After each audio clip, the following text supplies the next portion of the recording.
Before we get into it, we're going to do a Hebrew Nugget.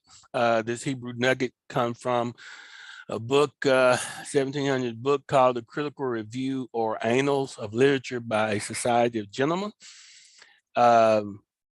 It reads that the discovery of the Gold Coast served indeed yet more to enlarge the sphere of the navigation of the Portuguese than their slave trade, but it forced them also to extend themselves on the coasts and to settle colonies in Congo, Angola, and other places which they had till then neglected.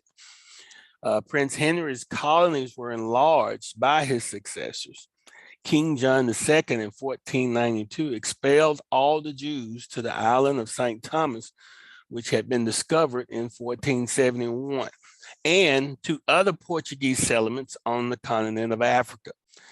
And then he says, and from these banished Jews, the Black Portuguese, as they are called, and the Jews in Loango, who are despised even by the very Negroes, are descended. So here we have this text telling us that they're using these words interchangeably. They're using the word banished Jews, the Black Portuguese, as they are called. So, the Jews that were banished to the islands and to the coast of Africa were also called Black Portuguese. And then it says, and they were descended, of course, from the very Negroes, who from Loango and who are despised even by the very Negroes. So it's a good resource. It goes on to say that by these colonies, St. Thomas soon became a considerable place of trade and valuable for its sugar plantation. 30 years after their settlement, not less than 156,000 of 30 pounds weight each of sugar was exported, and the engines of 60 sugar works turned by slaves.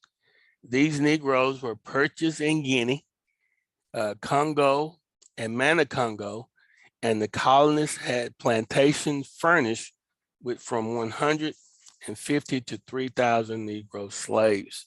In the beginning of the 16th century, the Spaniards and Portuguese began to transport the Negroes for similar labors to the West Indies. So this is the islands in the West Indies and Brazil, by which the Negro trade was rapidly increased. So the Spaniards on their first settling in the West Indies immediately treated the natives of that part of the globe according to the Pope's instruction.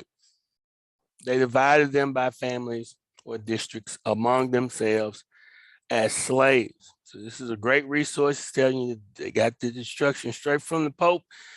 We know that that he was referencing the Jews as also the Black Portuguese and also as Negroes. So all these terms are used interchangeably here.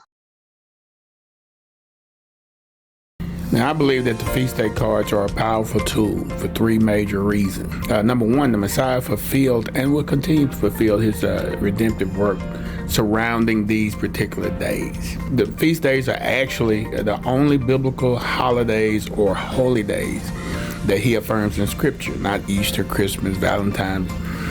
Those days are actually dedicated to other gods. And number two, prophecy. These cards present teaching moments. And one of the main emphasis on the card is prophecy. So the third reason that these cards are so powerful is that when possible, we have actual historical representations of true Israel. We also include on the cards where the images are now located. So this is an opportunity to discuss the meaning of the feast days from a messianic perspective.